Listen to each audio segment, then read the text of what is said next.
Hey, good morning, good afternoon, everybody. My name is Peter Frank. I'm the Senior Director of Operations and Membership for the Association of Proposal Management Professionals, APMP.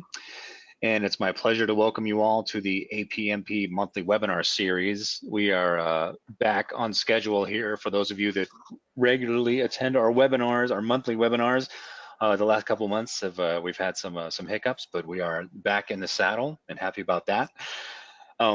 And what a way to launch our first webinar of 2020 here, Realistic Solutions to Unrealistic Schedules with Mike Parkinson. So we're really excited to have such a great presenter here, one of our strongest bid and proposal con presenters, doing our first webinar of the year.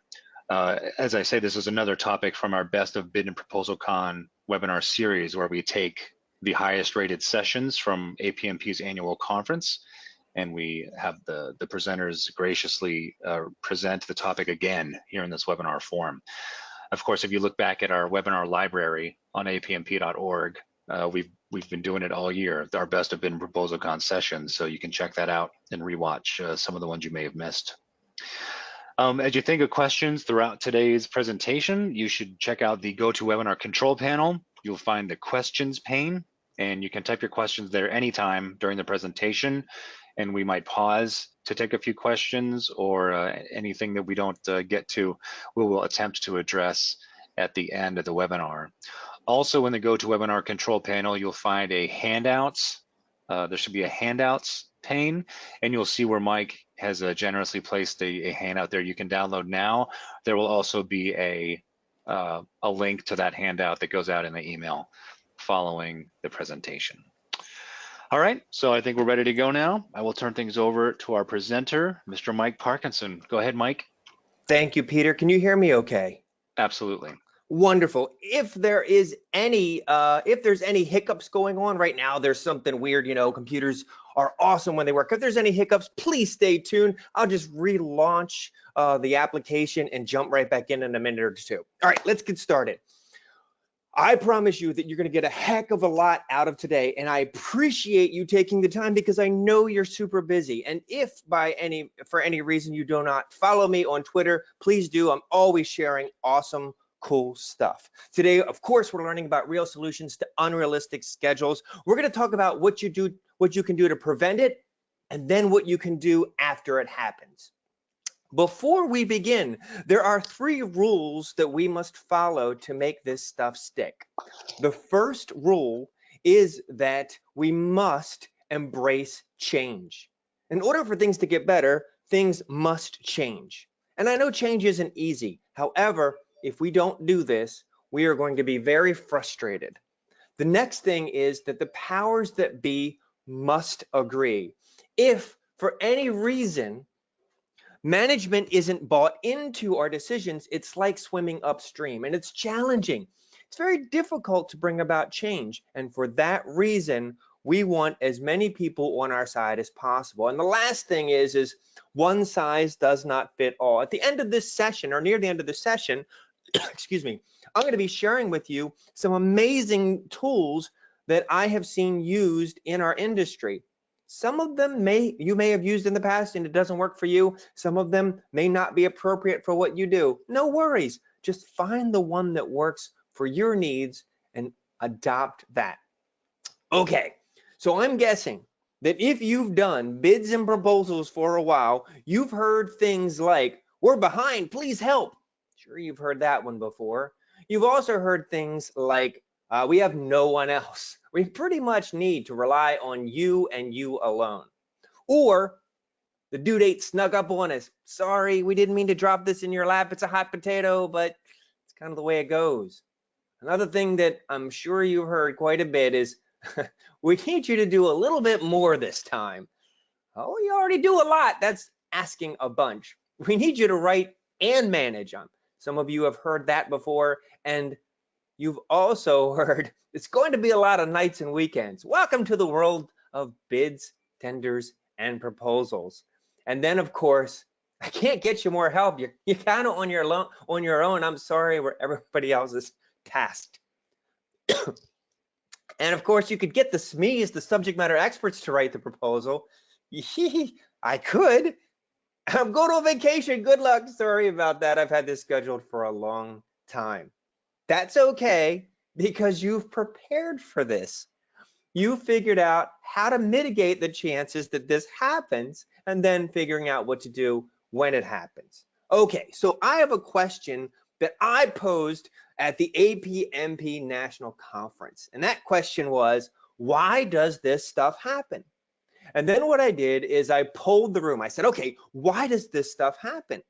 And this is the list that I got from everybody in the room. We had hundreds of people in the room who've been doing this for anywhere between a few months to a few decades. And this is some of the stuff that they said. Okay, the reason why some of this happens is that, well, sometimes we're not prepared, okay? Sometimes we just don't have the staff to do it. Another thing was that there's not good capture or sales. We're not capturing the opportunities. We don't have insights that we need. We have trouble completing, or we have competing deadlines, I should say, things that are fighting for our time. There's only one of us. Sometimes the subject matter experts, the people that know the answers that we need, are missing in action. A lot of times there's miscommunication. We're not staying on schedule. And there's sometimes executive procrastination. Those are just some of the reasons. So what I told everyone in the room was, you know what? We're really smart people. I bet we can come up with potential solutions to eliminate or help mitigate the risk of those things happening. And for that reason, we came up with a few things. So when it comes to not being prepared, someone yelled out, well, we should know what's needed early. Yes, that is one solution to being prepared. What about no staff? Well, let's have a pipeline and forecasting. So when I see there's a spike in need, I can staff appropriately. I can pull in new people. Or there's no capture. Well, we need some capture processes in place. We need to agree to a way to do things. Competing deadlines? Well, someone said, let's stop chasing everything and qualify it before we go after it. What about SMEs missing in action? Well, somebody said, what about roles and responsibilities, or maybe a backup for subject matter experts? Miscommunication, identify subject matter experts early and define their job. Not staying on schedule, use timelines. And executive procrastination, set frequent check-in dates to see, hey, where are we? Have you told me something about this potential RFP or RFQ in the future, but where is it? Is it still coming, or do you not know? So these are potential ways to avoid this stuff from happening. You can come up with your own. Okay, so those are ways to avoid that it happens. What do we do? Well, the good news is that you have planned for it, that you have set aside time, that you've done your homework, and you did a gap analysis. You figured out all the unknown challenges, the known challenges, you figured out the problem and the solution, and you figured out a process to get from A to B. And you did that in your infinite free time because you have tons of time to do this, right? No way, Jose. In the real world, I do not have time to do that, and I bet you don't either. So I'm about ready to show you a really, really cool, fast, quick, amazing technique to do gap analysis in minutes. And here's what it's called, an ATB matrix. What in the heck am I talking about? Well, an ATB matrix is simply on a piece of paper, in Excel, in Microsoft Word, in Google Apps of your choice. It doesn't matter. I want you to create a table. And in that table, you have 3 columns, as is, to be, and barriers. In the as is column, you write down how it works today, how it currently works, whatever the issue might be. Then in the to be column, you write how you'd like it to work. And then, of course, you list the barriers that's preventing it from happening. It is critically important that when we do this, we are specific. We must be specific. We cannot be generic. We must be clear and to the point with what the as is, the to be, and the barriers are, because if we understand them, we can remove them. Here's an example. I'm the only skilled, experienced proposal writer. Okay, that's a challenge. The to be state is I want subject matter experts to help me write winning proposals with no revisions and little oversight. Good luck with that. What are the barriers? Well, the subject matter experts don't want to help. They don't have time. They can't write well, and there's no money and time for formal training. I bet you that if I asked you, how might I remove any one of those barriers, you could start spitballing ideas. For example, SMEs don't want to help. You don't have to respond in chat, but out of curiosity, how would you do that?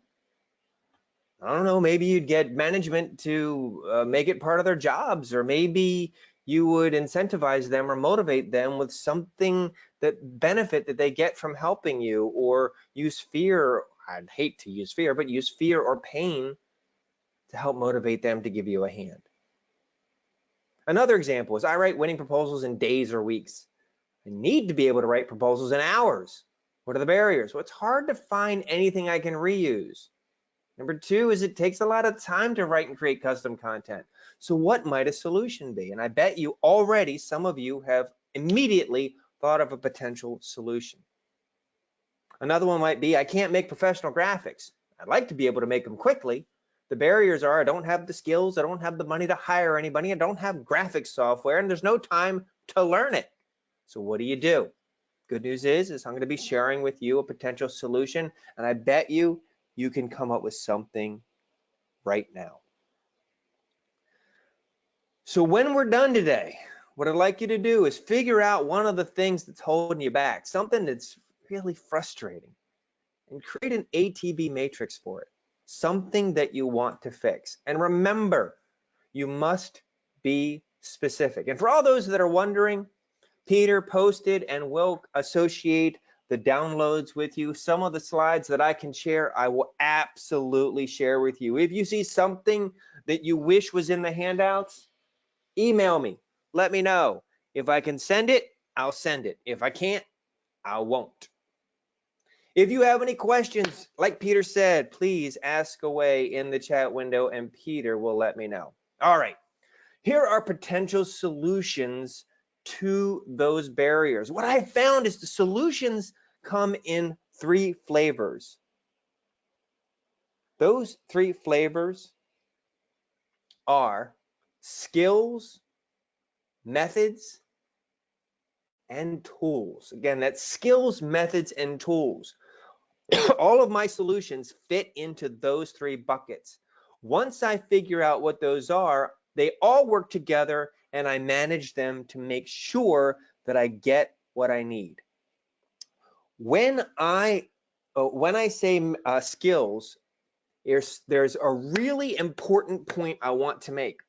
Now you're sitting at your desk, I'm guessing. And what I'd like you to do is repeat after me and just know that people will think you're crazy if you do it out loud, but if you do it in your head, that's okay. This is a very important staple to providing or receiving the correct skills. Repeat after me. You ready? Here it goes. Availability is not a skill. Just because someone is available does not mean that they're the right person for you. A lot of people fall prey to, I need some help, you're available, help me. That's not the right way to do it. Instead, you want to find the right skill that you need. I was talking to a person named Lisa Whittles, and she has been doing proposals for longer than I have. And she learned that when it comes to figuring out what she needs to determine the requirement, find the skill to resolve that, and then get the person who has that skill. That is the secret. I do not need a person. I do not need a butt in a seat. I need someone with the appropriate skill. Define the requirement and then determine the skill that's needed. It goes back to your ATB matrix. What's the requirement? What's the as is? What's the to be? And what are the barriers? And if you need a specific skill, Go find someone with that skill. Again, the powers that be must agree, so you should be able to go to someone who can find that skill for you by looking through a catalog of skills within your current company. When you get done this webinar, make a list of skills that you frequently need that you don't have, and then start earmarking people that have those skills. That way, when you have that need in the future, you can start dialing or emailing or texting or IMing people and saying, hey, are you available? I just need probably an hour of your time, because if I asked someone else to do it, it would take them days and I wouldn't get what I need. You're a hero. Can you please help me? Makes a huge difference and makes it easier on you. Skills that you frequently need.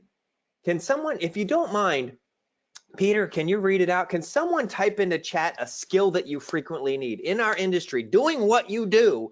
What is a skill that you frequently need? I'm quite curious, because now I did it at national conference. I'm curious what we're going to hear over the webinar. Peter, can you tell me anybody's skill that they frequently needed that they typed into chat? Plenty. We're seeing formatting, pricing, conceptualization, editing, desktop publishing, time management, graphics, patience, editing, a Microsoft Office, business communication skills, video, good grammar, reviewing, diplomacy, compliance, project management, lots of writing, time prioritization, Wow. how to parse requirements, meeting Phoebe, deadlines. that's an amazing list, and I love you for it because you are being specific. Now that you know what your need is, then you can go out there and find solutions. Good news is I will continue moving forward, and we'll find solutions that not only involve skills, but also involves methods and tools to make your job easier. Peter, thank you so much. Absolutely. When it comes to skills, identifying those skills and then finding people that have those skills already is a huge giant step forward to making real solutions to unrealistic schedules. So now, instead of just putting a butt in a seat, I'm able to look at the skill that I need, list all the people that have those skills, and start reaching out to them for availability. The next thing that I need to know are methods or methodologies on how to do something. There's lots of methodologies out there. One method, just one, is having a knowledge database. So somewhere on your computer, somewhere on your internet, intranet, extranet, whatever it is, have a knowledge base. Something out there that gives you a starting point or examples of best practices so that you can spin people up quicker or you can access content very easily. In this instance, we had a past proposal that we responded to. Perhaps I do a keyword search and see how I responded to a similar request in the past. That'll be great grist for the mill. And if possible, I can copy key pieces out of it and tailor it or make bespoke content for my particular audience. Another amazing technique that I've learned, and I learned this from really, really smart people, not me, I'm not one of the really smart people, is streamlining. Streamlining, I think, is the future. I don't think it's the future. I know it's the future. We're seeing it all the freaking time. We learned this valuable lesson back in the 1970s. We've seen it through building TVs. Japan kicked the United States butt in building TVs because rather than take an addition approach, an additive approach, they took a subtractive approach. So in 1970s, Japan focused on streamlining the process, not making better TVs, and they made their TVs 3 times faster at lower prices and better margins. The U.S. couldn't touch it. The U.S. absolutely couldn't touch it. What they did was, rather than saying, all right, we need to make TVs that compete with the US, so we're going to do more good work. Well, that was challenging for them. So what they did instead is they said, okay, we can't do more good work. We don't have more money, more people, and so forth. So what we're going to do is less bad work.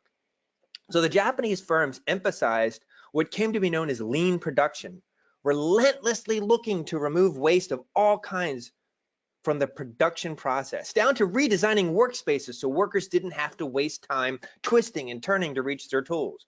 The result was that Japanese factories were more efficient and Japanese products were actually more reliable than the American ones. In fact, in 1974, service calls for American-made televisions, color televisions, were 5 times as common as for Japanese televisions. By 1979, it took American workers 3 times as long to assemble their sets. The key insight I'd like to point out here is the difference between focusing on getting better versus not getting worse. Japanese television makers did not seek out more intelligent workers or better materials. They simply said, let's build the same product but make fewer mistakes. Japanese companies improved by subtracting the things that didn't work and not by creating a bigger, better, more expensive product. So think about that. I'm guessing you already work too freaking hard. Adding more good work means more hours. Instead, figure out things that you can do more efficiently to give you more time. So let's say it's talking about exercise.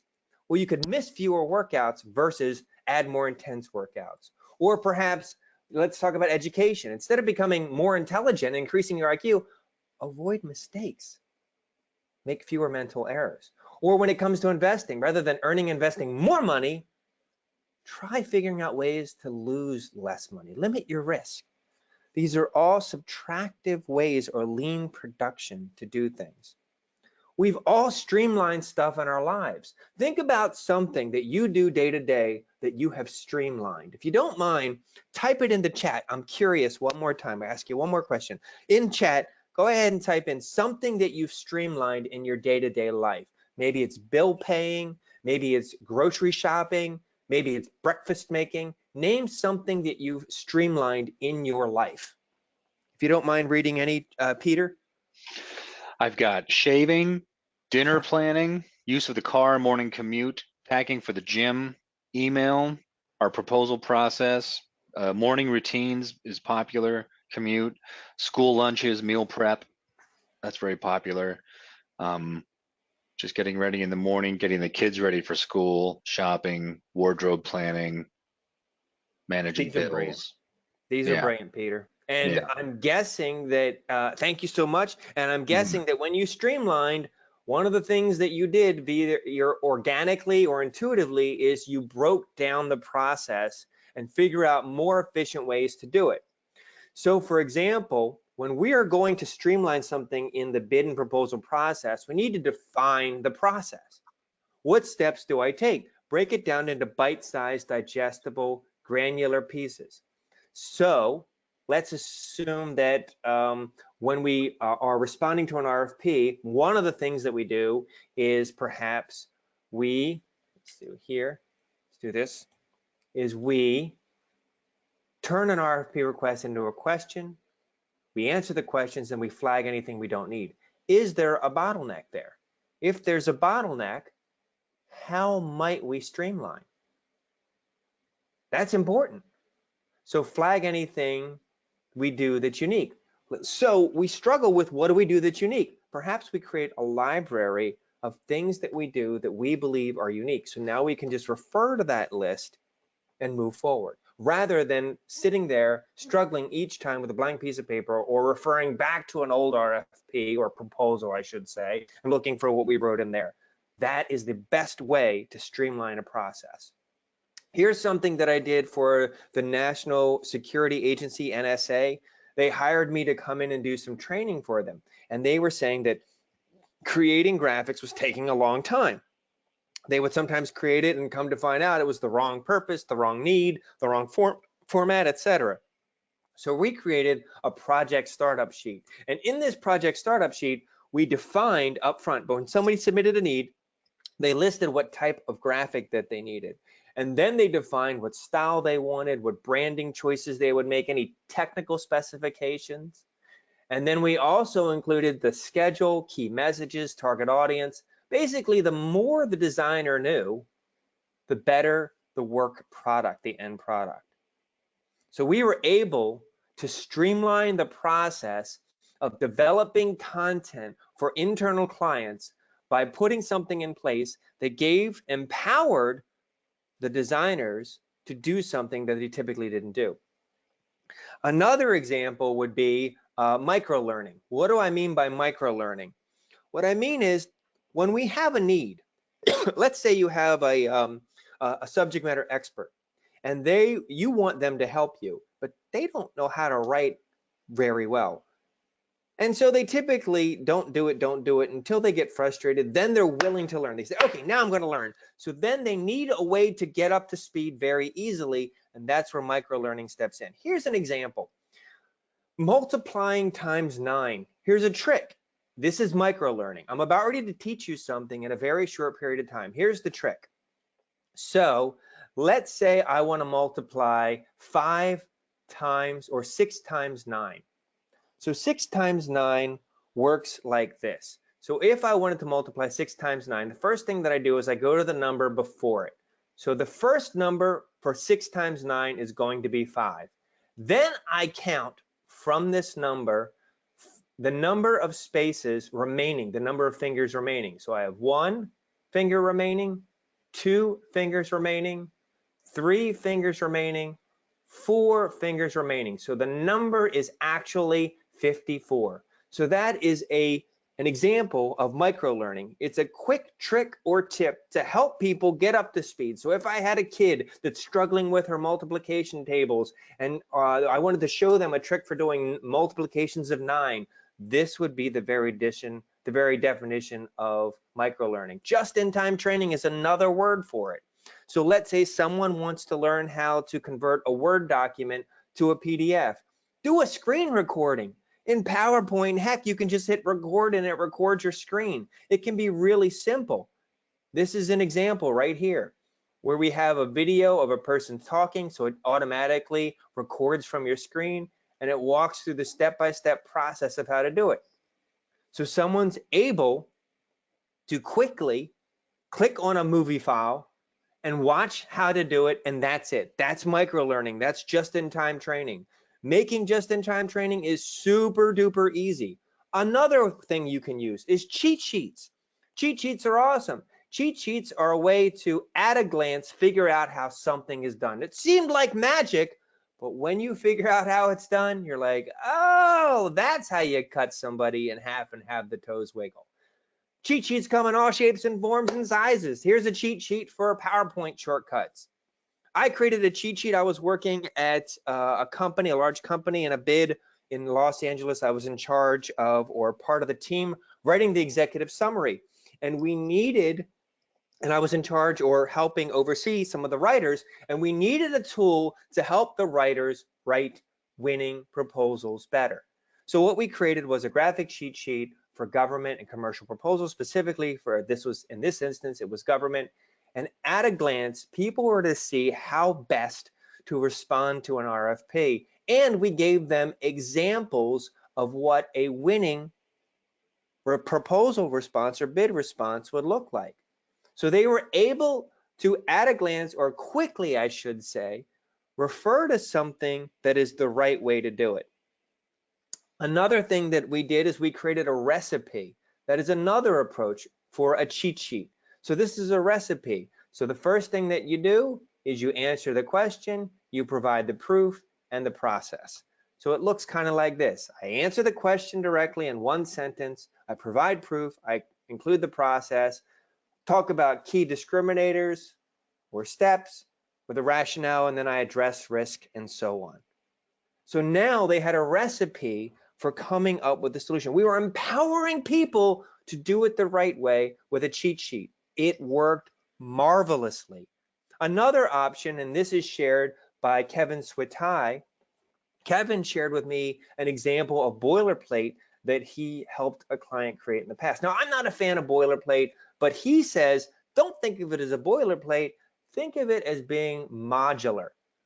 So make sure that you break your content, predefined content, up into bite-sized, digestible pieces, and then use those to tailor a response to an RFP. This is a great way to do it. Again, when this is over, create your own cheat sheet. It doesn't have to be fancy.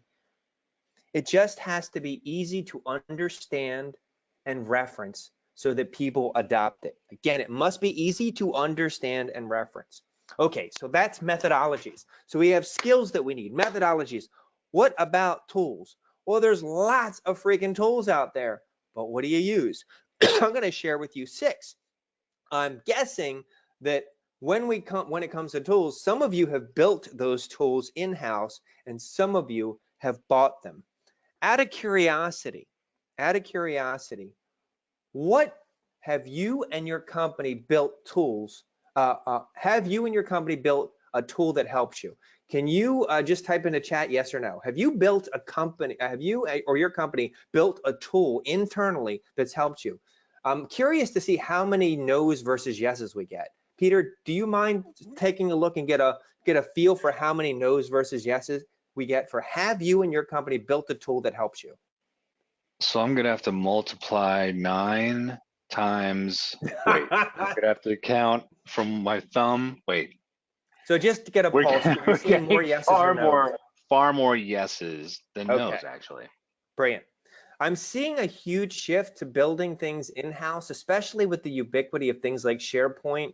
Now, a lot of the off-the-shelf stuff is also customizable, so you could arguably say that it was tailored or reconstituted in-house. So that is a good point. So here are the 6 that I'm going to go over right now. I'll show you briefly. I'll walk through a step-by-step for Build-A-Graph and show you briefly 1, 2, 3 pass. Privia, RFPIO, Visible Thread, and Excite. All of those are great tools, but there is no one size fits all, so I can't tell you which one's going to be best for you. So let's take a look at Build-A-Graphic. So Build-A-Graphic is a tool that is a PowerPoint add-in. It works only on the PC, and I will show you exactly what it looks like.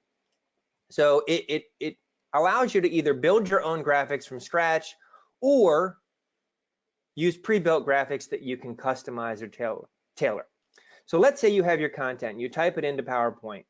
First thing that you would do is chunk your text, break your text up by sentence, bullet, or paragraph. So I'm going to break it up by paragraph. The next thing that I'm going to do is Build-A-Graphic analyzes all the keywords and phrases on your slide and then gives you visual representations of those keywords and phrases. So for example, let's do this. Let's go here. I have a choice to pick from hundreds of different visuals that show the concept of 3. So I'm going to choose the stairs because I think that it personifies the concept of escalation. So if we read this text, we have a 3-tiered help desk solution for computer issues and problems. Our standard operating procedure escalates based on complexity. You know what? I think this graphic right here communicates that information, so I'm going to get rid of it.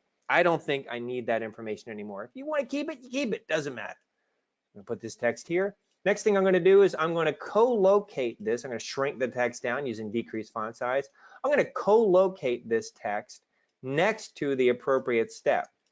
I'm going to pull this. I'm going to click this here, scale it out.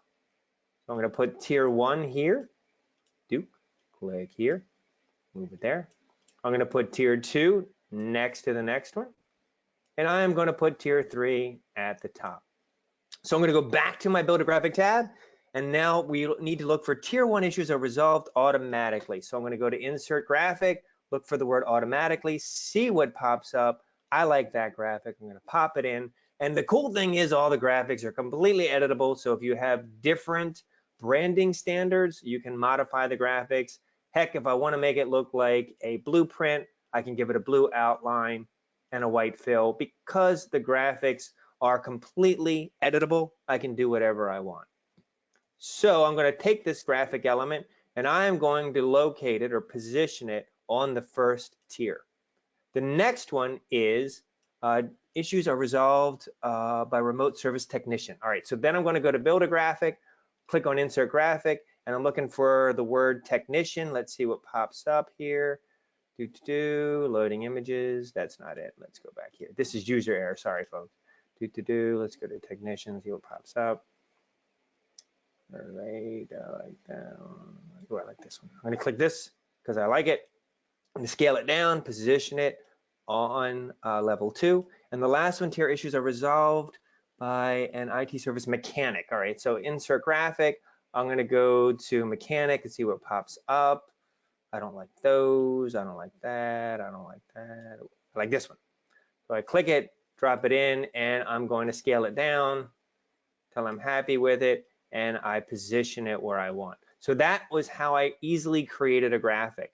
If I wanted to, I could take that graphic and scale it down to the size it's going to be in Microsoft Word. So if I have 1-inch margins, I'm going to have it 6.5 inches wide. I just scale it down to whatever the size is going to be, and I can copy it. And the cool thing with this particular tool is I can go into Microsoft Word. I can eventually, let's do this, insert a graphic. Why is it on header? I don't want it on header. So I can paste it. It's going to populate it. It's going to put it in there. And now the beauty is the text is searchable. This is awesome nowadays because reviewers typically do word searches, and now they can search the words in your graphics. So this is a game changer for some people. The graphics come in all shapes and sizes. You can find isometric graphics. You can find process isometric graphics.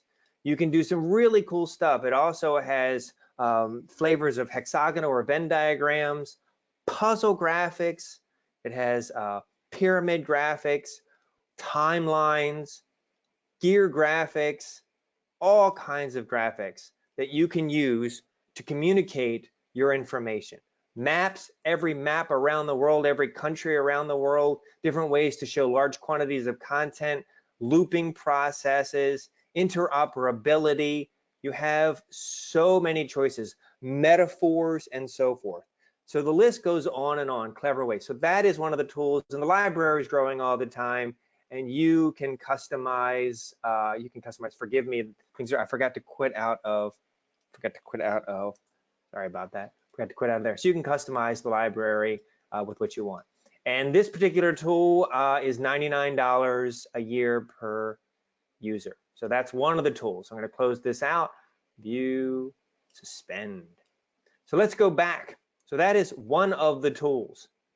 What is another tool? So let's go back to my slide with the awesome stuff.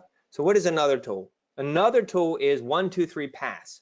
What in the heck is 123pass? Well, it is a proposal automation tool. And what I'm going to show you right now is how this particular tool takes content created in Word that's unformatted, and with some planning, making sure that you have a template already set up, what it does is it allows you to immediately, or with one click, format your entire document. So if you look, you can see that this particular document is not formatted. So what you would do is you would click the Format Document button, and it would go through a process, and then all of a sudden, once it's finished applying the styles, you now have a formatted document with callouts and things like that. Great, huge time saver. And again, I don't know if it's going to work for you. Do talk to this particular vendor, see if it works for you, get a demo, and so forth. Play around with it. The next one is Privia. Again, Privia is an awesome proposal automation tool. Is it for you? I can't tell you, but I can tell you that this is one of the things that it does.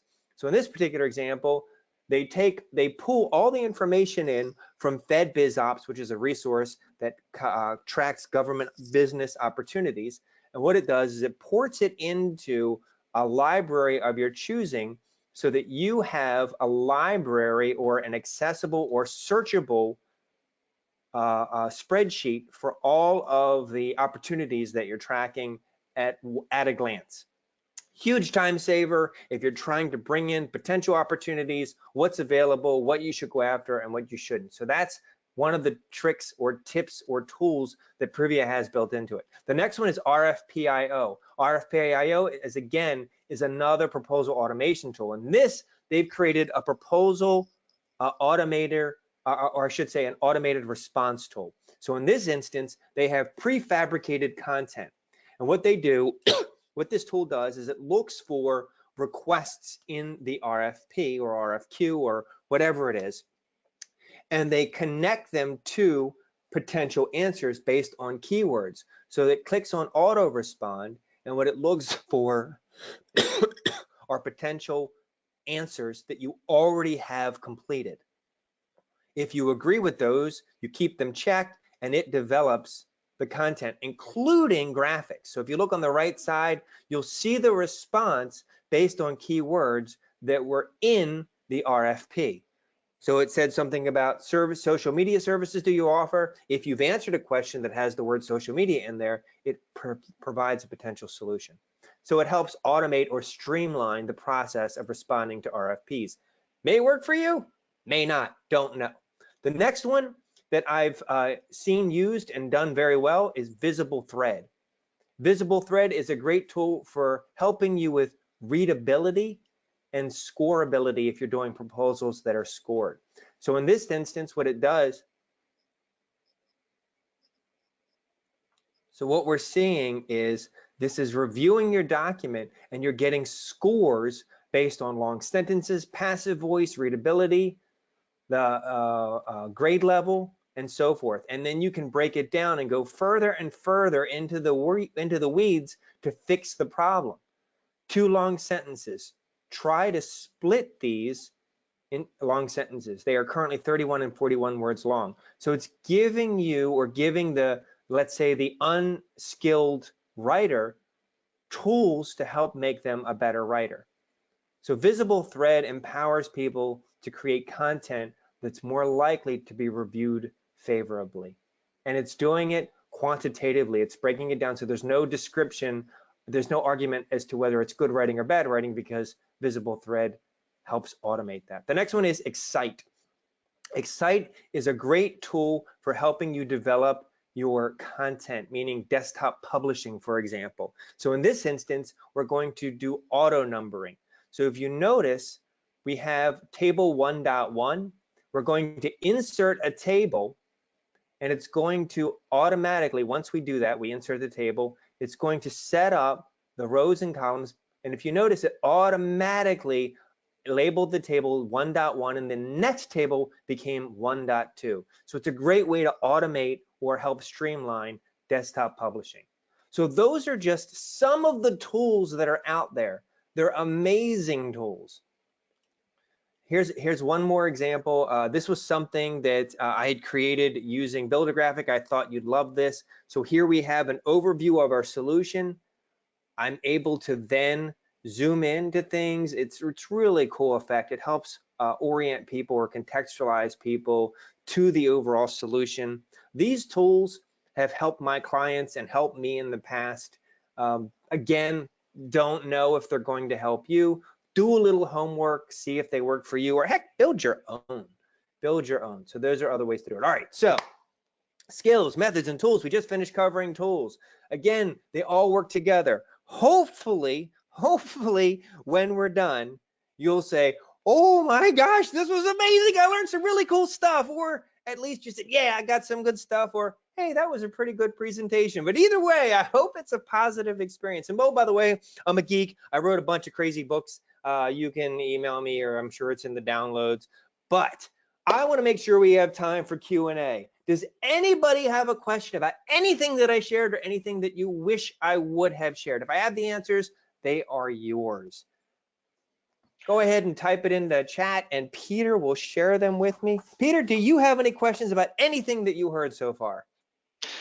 I have no questions. I want to see what other people have to say. And some people have asked specifically, do you know, Mike, do any of those other, I know that Build-A-Graphic was PC only. Are any of those other solutions available for Mac?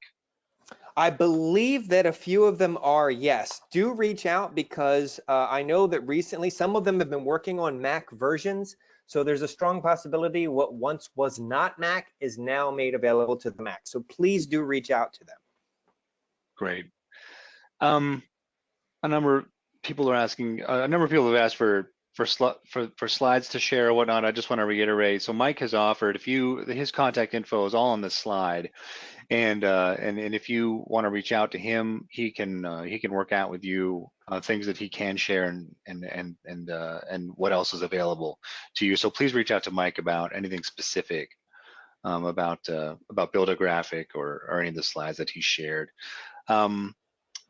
Some people are mentioning other tools like Perfect It, RFPIO, Yes. things like that. Um,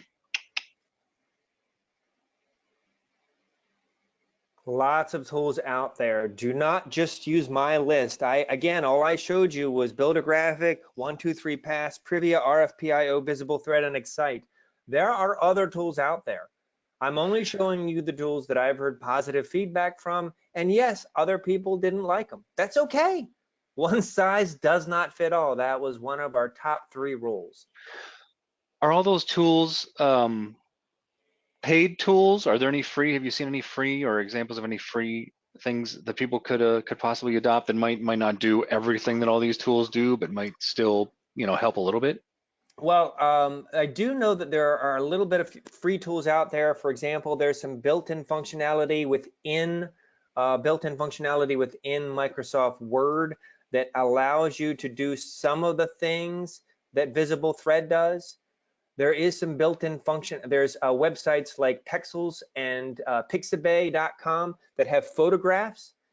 Well, Build a Graphic doesn't have photographs, but they do have some visuals that you can get for free.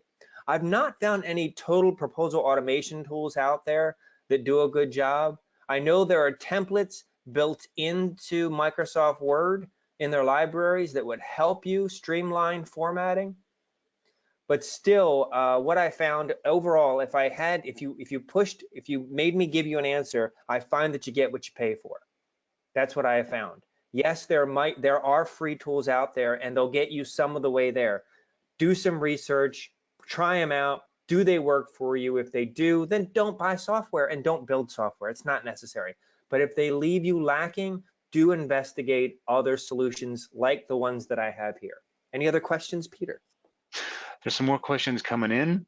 Um, Someone's also recommending when it comes to icons, Vecteezy and the Noun Yes. project. The Are you familiar Noun with? project is spectacular, by the way. The Noun project is not free if you're creating proposals, but it's super inexpensive. It's like $39 a year for unlimited access. It's called thenounproject.com. So you type in a concept and it'll give you a visual representation. Sorry to interrupt you, Peter. Mm-mm, mm-mm. Um, Let me see. Someone's curious, what has been the most impactful process or method that you've put into place? By far, streamlining solutioning. So one of the things that I've done over the years, because it's been a struggle for all of my clients and me as well, is finding more efficient ways to develop proposal solutions that win. And in other presentations that I've given for APMP, I've shared what I've learned. Part of it is those cheat sheets, they come into play. One of the secrets that I've learned is that if we create the solution prior to the RFP coming out, that really helps us, quote unquote, shape the RFP so that we can go back to the person who's having the problem and help get insight into what the potential solution is based on our pre-research and effort. Excellent. What is the hardest or most time-consuming problem that you've solved? Creativity. So one of the things that in my world, I'm in what's quote unquote called a bring me a rock situation. I'll know it when I see it.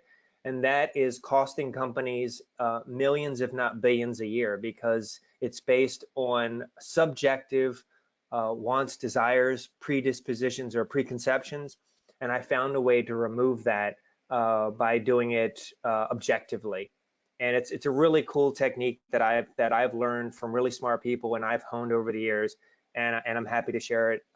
It's in my books and yada yada. So that's it. Sure. Lots of questions coming in about the cheat sheets. Maybe could you just do a quick recap because people are asking about templates, Sure. examples, etc. Could you do a quick recap about the cheat sheets?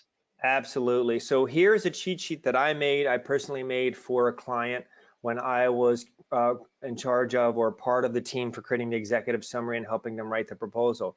This was, if you want to do a screen scrape, by all means, go ahead, screen grab. So this was giving the SMEs, the subject matter experts, the best way to respond to an RFP. This particular one was for the federal government. I created one for the commercial world too. It's very similar, but you can see it provides not only the step-by-step instructions, but examples of how, for this instance, it was a section L requirement and how our answers to the section L request or question is found in our document.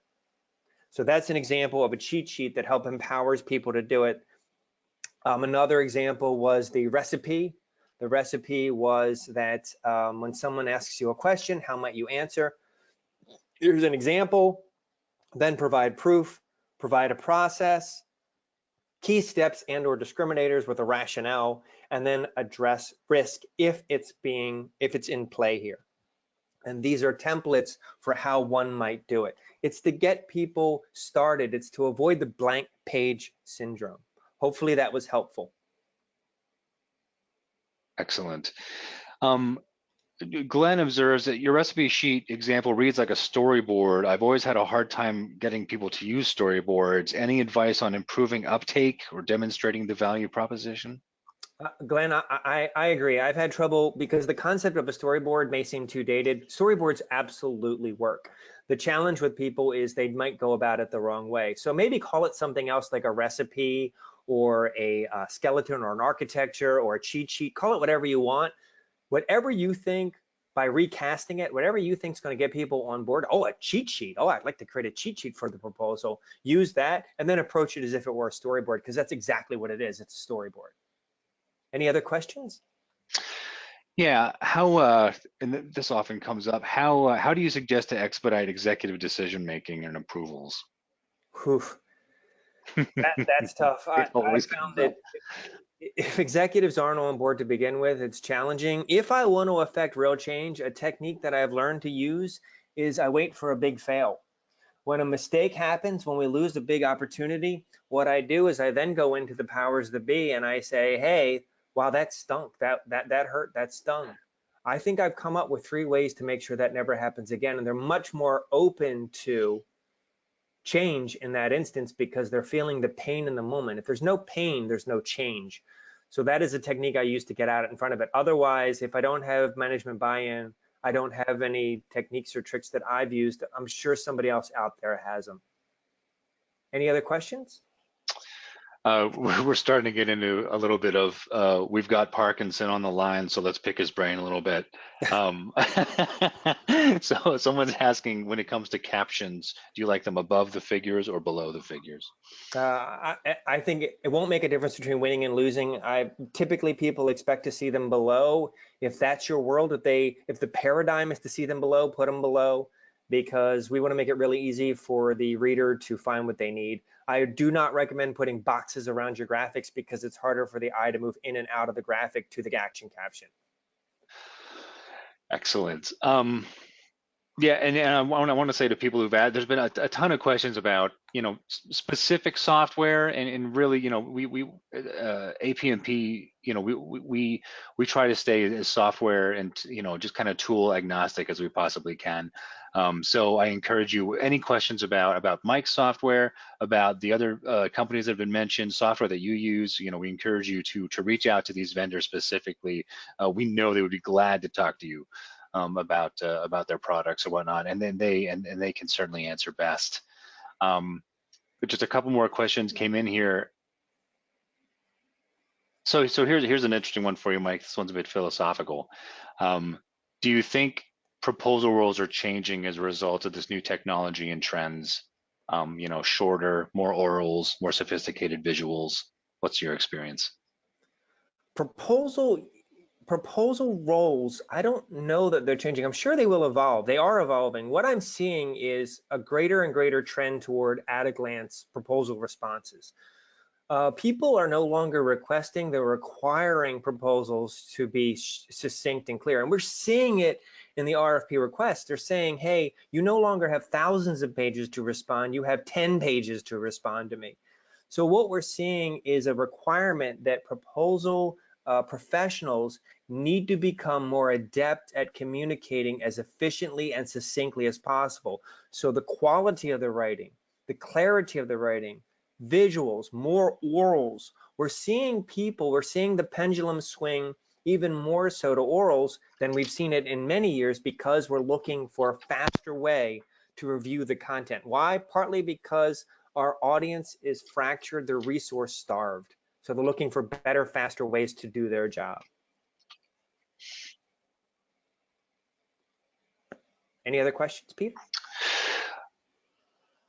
Here's another similar to the executive question. How can we be proactive to prevent clients from asking to change things like diagrams, minutes before the deadline? The secret that I have found is agreed to what the information is needed. I've given another webinar and do a lot of training on this. First thing I need to know is figure out what my message is, and my message must have a motivator, pain, gain, or fear. If we agree what the graphic is supposed to say before we create the graphic, the likelihood that it's going to change goes way down. And then we figure out how to answer some basic questions. So imagine you walked up to someone at a networking event and you stated that action caption with a motivator and means like save 28% by using our Humpty Dumpty solution. What would they ask? Well, what's your Humpty Dumpty solution and how will it save my money? That's all the content that goes into that graphic. If everybody agrees to that approach, the likelihood that it's going to change is really low, because the only reason it would change is if the solution changed. If the solution doesn't change, the message is the message and the content is the content. Hopefully that helps. Excellent. Excellent. There seems to be an increase of proposals being requested in Excel and online. So when you Yes. can't, what are your best practices when it comes to those scenarios where you can't utilize a lot of the stuff that you've been talking about today? Yeah, a lot of people, especially commercial, are using quote unquote proposal automation software. Basically, we go back to searching for keywords. So the answer is to answer as succinctly and clearly as possible. And unfortunately, that takes a lot of the special sauce out of the equation, and they're trying to objectively make a decision based on quantitative information, and ultimately that's going to bite them in the butt, because if we make a decision just on quantitative information, who has the cheapest widget, we're going to end up with a bad solution. So this is not an optimal answer to your question. All those people that should not be asking for proposals to be submitted in Excel and then automatically evaluated or reviewed are going to get bitten in the butt, and they'll slowly but surely start to step away from that, because it's not the best way to do it. Now, if it's for commodities, it is a brilliant way to do it, in which case give your numbers and give your content, and if you should win, you win. That's not an optimal answer to your question. I apologize. That's a tough question. That's a Yes. really tough question. Excellent. All right, everyone, we appreciate your time and attention here so much. Mike, thank you so much for sharing your knowledge and experience with all this stuff as usual. We very much appreciate it. To our attendees, please respond to our quick survey you're going to get right after this webinar. We do read the feedback every month. We review it, and it does help us plan the webinars in the future. Everyone will get a link to the recording. Everyone will get a link to the handout that Mike has. And again, if there's something not in the handout, Mike has generously offered, if you just reach out to him and ask, he will see what he can do to get you a copy of what it is that you're looking for. So thanks again to Mike, and thank you all for joining us. We hope you have a great rest of your day. Thank you, Peter. Thank you, everybody.